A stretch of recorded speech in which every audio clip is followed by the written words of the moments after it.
اور اس اطاعت میں صرف یہ اطاعت ہی نہیں آتی کہ وہ کہے کھانا لا دو تو لا کے رکھ دے، اور وہ کہے کہ بازار چلو تو ساتھ چل دے۔ اس اطاعت میں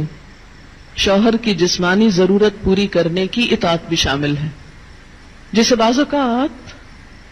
بہت سی پڑھی لکھی خواتین اپنے حق میں ایک ظلم سمجھنے لگتی۔ ایک دفعہ کہیں میری ملاقات ایک خاتون سے ہوئی، کیمبرج یونیورسٹی سے انہوں نے لاء میں ایم فل کیا تھا، تو مجھ سے کہنے لگی کہ میرا ایک مسئلہ ہے۔ میں نے کہا بتائیے؟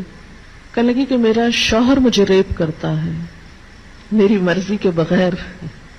میں نے کہا قانون پڑھ کے قانونی ٹرمز ہی گھر میں بھی استعمال ہوں گی، شوہر اور ریپ؟ میرا تو سر چکرا گیا۔ یہ بات بہت ڈھکی چھپی ہے، لیکن چونکہ دین کا ایک حصہ ہے اس لیے بتانا ضروری ہے۔ بہت سے گھرانوں میں خرابیاں اور بہت سے گھرانوں میں لڑائیاں اور بدمزاجیوں کی جو روٹ کاز ہے وہ یہاں سے شروع ہوتی ہے، جسے کوئی نہیں کھولتا، نہ کوئی ماں بتاتی ہے، نہ کوئی استاد بتاتا ہے، نہ کوئی اور اچھا مشورہ دیتا ہے کہ اس معاملے میں اللہ نے شوہر کو حق دیا ہے اور عورت پر لازم کیا ہے کہ وہ شوہر کی اطاعت کرے۔ لیکن جب عورت کا ایک موڈ ہی صرف ریزسٹ کرنے کا بن جائے اور شوہر کو صرف یہ انڈرسٹینڈنگ ہو کہ اس نے تو میری بات ماننی ہی نہیں، تو یہ چیز بہت سی تلخیوں کو جنم دیتی ہے۔ ایسے میں عورت اور مرد کے مزاج میں چونکہ قدرتی فرق ہے، بعض اوقات شوہر کی جو ڈیمانڈ ہوتی ہے عورت نہیں پوری کر سکتی، یا عورت کا مزاج اس سے مختلف ہے،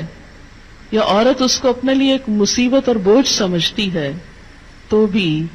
اس موقع پر اطاعت کہ اللہ کا حکم ہے،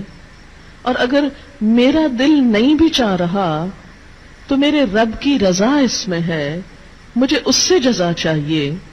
صرف اپنی مرضی نہیں۔ آپ دیکھیں کہ جب سے عورت نے اپنے اوپر گھر اور باہر کی دوہری ذمہ داری لی، تو اس میں عورت کے لیے